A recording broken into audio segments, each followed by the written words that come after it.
Businesses are reporting an increase in scams. What are the top 3 scams to look out for? Cash flow is tight as businesses wary of what 2021 is going to bring. And how do you improve your credit score? All of this in the latest Business Finance Bulletin.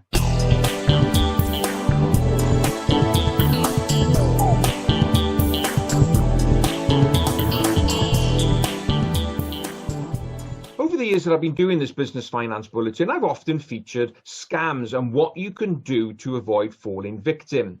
Now, new research has come out from Barclays Bank, which has revealed that over the last 5 months, there's been a 20% increase in business-related scams. Now, why is this? If you think about it, criminals and fraudsters, they kind of breed off uncertainty. And we're certainly in uncertain times at the moment with Brexit, COVID, and many businesses being in precarious financial position. We're more likely to fall victim to the scamsters. So the research from Barclays has highlighted the top 3 common scams. First of all, 42% of the scams are impersonation scams. This is where you get a call or an email from somebody purporting to be representing an organization or a person of authority. So it could be your bank manager, HMRC, your internet provider. All of them are there to try and get personal information from you that they can then use fraudulently. The next scam, or 25% of them, turning out to be non-existing products or purchase scams. So this is where you go onto a website looking to buy products which in the end actually don't exist. Currently, obviously, PPP would be a big one, and office supplies. So be mindful of this one. Just make sure you check out where you're buying your product from. The third scam, 18% of them are our old friend, the invoice scam. This is where you get a call from an organization where they say, well, we're a supplier, and by the way, we'd just like to tell you that we've changed our bank account. So please, will you make sure that payment under all our invoices now go to this account? But of course, you pay the money and then you get a call from the real supplier asking why you haven't paid. Well, unfortunately, just saying, oh, I paid it to the wrong account won't wash. The supplier will still naturally want payment from you. So those are the top 3 things to look out for in terms of scams. So what are the tips? Well, Barclays provide a number of tips. First of all, be aware of unexpected calls, do your research, know your suppliers, and also be wary of clicking on links and attachments. You don't know what you're entering into when you're clicking these links and attachments from unknown senders. So there we are. Please keep your antenna up and make sure you don't fall victim to these fraudsters.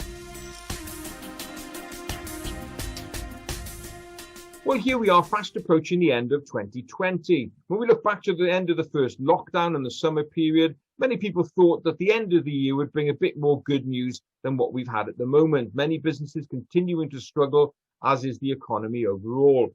Well, MarketFinance, the alternative finance provider, has done some research about how businesses are seeing their current financial position. And it kind of doesn't make good reading, as perhaps not unexpectedly. Now, first of all, they've looked at businesses who've taken out bounce back loans. Well, it seems that businesses are now beginning to run out of cash. Of those businesses that took out a bounce back loan, on average, they only have £3,150 left. Now, some of them can upgrade to the larger CBILS facility. And of those who are eligible to upgrade, 84% of them saying that they are thinking of doing that in order to access extra cash.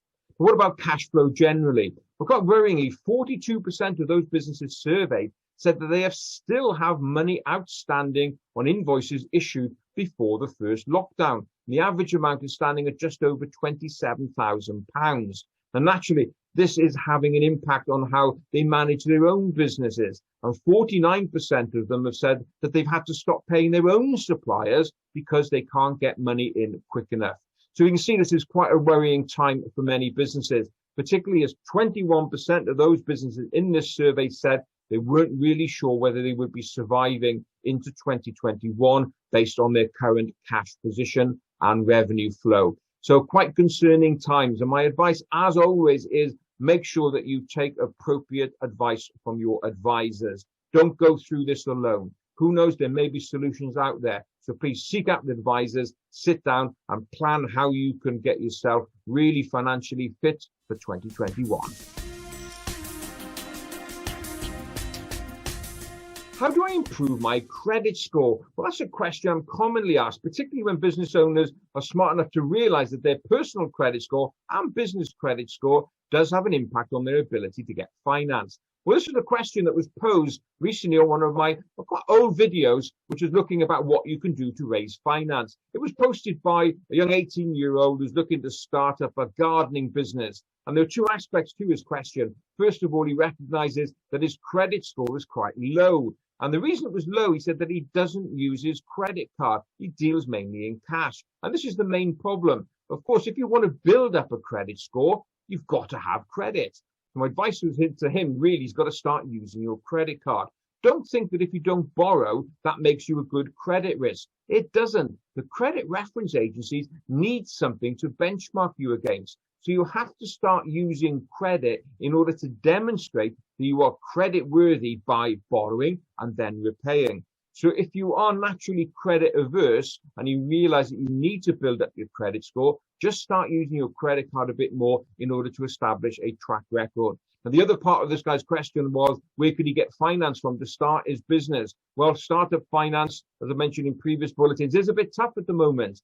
But for a startup, particularly a young 18-year-old, I pointed him in the direction of the Startup Loan Company. There's a government organization where new starts can apply for an amount up to £25,000. It's a really great way to start up businesses. So going back to the original credit score question, make sure that you keep a very good, strong credit score because it will help you access the finance, which in 2021 is going to be very important for many businesses.